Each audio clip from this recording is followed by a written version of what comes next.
Сәлеметсіздер ме? Бүгін біз блины пісіреміз. Ол үшін бізге ұн, қант, сұйық май, 1 кесе сүт, 2 жұмыртқа, 2 кесе су, тұз және пищевой ас содасы керек. Ең алдымен жұмыртқаны жағамыз.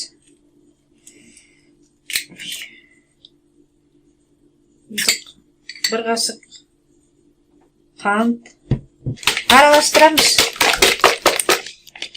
Ұн саламыз. 1 шай қасық сода саламыз. Араластырып, енді сүтімізді қосамыз.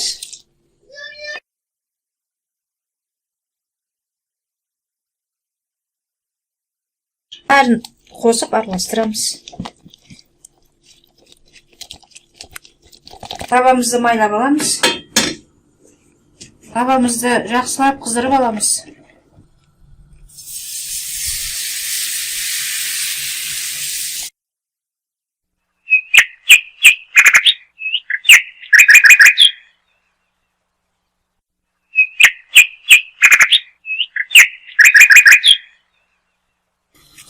Сары маймен әр пісірген блинымызды май жағып отырамыз, сұйық май.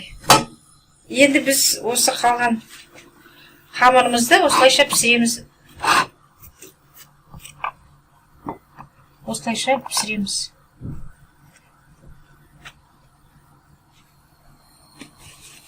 Осындай блинчиктарымыз пісті. Енді оның дәмін көреміз.